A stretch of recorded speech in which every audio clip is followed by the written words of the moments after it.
This lesson will introduce you to the concept of machining process planning, which includes machining procedures and reading and interpreting blueprints or drawings.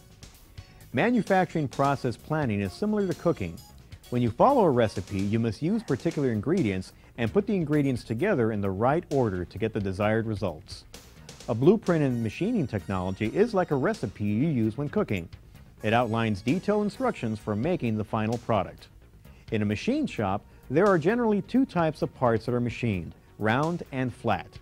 The steps that you follow for each piece are different.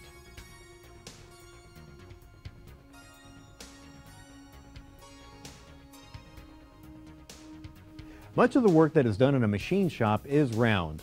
Round parts are usually machined on a lathe. One example of a round part is a screw or a bolt.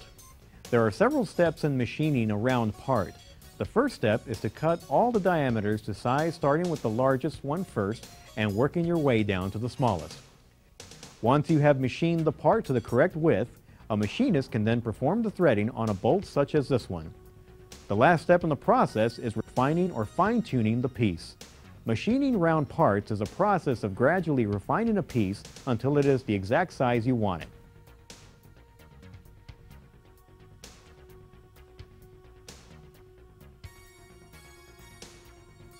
Because there are more variations in the size and shape of flat work pieces, the steps in the process may be different in each case.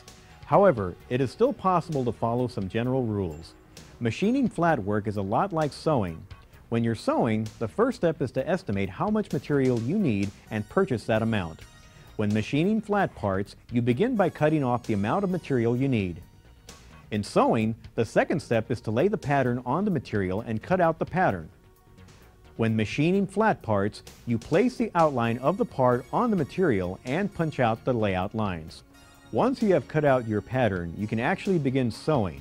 And once you are finished sewing, you can begin finishing operations such as placing buttons and buttonholes, sewing all hems, and serging all seams.